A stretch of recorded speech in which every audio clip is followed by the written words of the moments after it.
დღეს ჩვენს ოჯახში ბებოსა და ქალო იკრიბება, რაც იმას ნიშნავს, რომ ყველა გაიჭორება. რათა მეც არ გავიჭორო და არ მომხვდეს, ამიტომაც მოუმზადე უგემრიესი ლიმონის კექსი, ცოტაოდენ პერუ გარჭობილი ვარიანტით. პირველ რიგში კი დაგჭირდება ოთახის ტემპერატურის სპრედი ოდა. ოდა ქართული წარმოების პროდუქტია, არ შეიცავს ტრანსხმებს. მიქსერის თაშში მოვათესოთ ოდა, დავუმატოთ შაქრის პუდრა და ასევე ვანილინი და ლიმონის ცედრა. ავთქვიფოთ სათქვიფის დახმარებით დაახლოებით 5 წუთის განმავლობაში. უნდა მივიღოთ ჰაეროვანი სტრუქტურის ოდა. მიღებულ ოდაში დავუმატოთ კვერცხი და კვლავაც ავთქვიფოთ 5 წუთის განმავლობაში.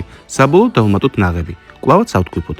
დავუმატოთ გამაფხურებელი და ფქვილი. ავთქვიფოთ 5 წუთის განმავლობაში, სანამ არ გაერთიანდება მასა. საბოლოოდ ესეთი არაჩვეულებრივი სტრუქტურის ცომი უნდა გამოგვივიდეს. მიღებული ცომი მოვათესოთ საკონდიტრო ტომარაში და დროებით გადავდოთ. კექსის ყალიბში აუცილებლად მოვათესოთ საცხობი ქაღალდი. შენგუმში კარგად ზეთის სპრეის დახმარებით დავცხიმოთ. მოვათესოთ ცომი. ცომი გადავანაწილოთ თანაბრად. ცომის ზედაპირზე კი მოვათესოთ თხელი ფენა ოდა. ვაწყობთ 160 გრადუსზე ზედაქვედაწვის რეჟიმით დაახლოებით 1 საათის განმავლობაში. ამასობაში კი მოვამზადოთ ლიმონის განაში. თასში მოვათესოთ თეთრი შოკოლადი. დავუმატოთ ლიმონის ცედრა, ასევე დავუმატოთ ოდა, დავუმატოთ მდუღარე ნაღები, ყველაფერი კარგად გადავურივოთ. საბოლოოდ დავუმატოთ ლიმონის წვენი და კვლავაც გადავურივოთ. აუცილებლად გავწუროთ საძურში. შენგუმში გადავაგდოთ გადასახრავი პარკი და ჩავდოთ მაცივარში 2 საათით სტაბილიზაციისათვის. სანამისათვის კი დაგჭირდება მდუღარე წყალი, შაქარი და ლიმონის წვენი. გადავურივოთ და გავაგრილოთ. ამასობაში კექსის გამოწყვა. გამომცხვარი კექსი აუცილებლად გავაგრილოთ ყალიბში. შენგუმში მოხსნათ მილი. მილს როდესაც მოხსნით, ზედაპირი რაც კი ამოვიდა ცომის, მოვაჭრათ, რადგანაც აღარ დაგჭირდება. ამოვიღოთ ყალიბინა და შენგუმში კარგად გავაგრილოთ.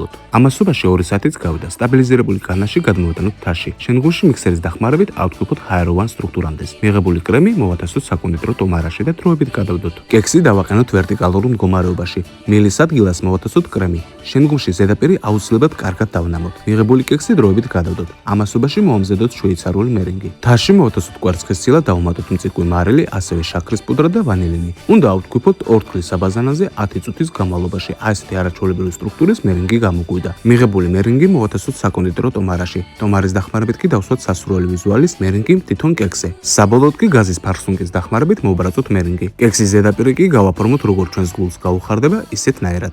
ასეთი არაჩვეულებრივი უგემრიელესი ლიმონის კექსი გამოგვივიდა. აუცილებლად სცადეთ, არინანი, ნამდვილად გემრიელია.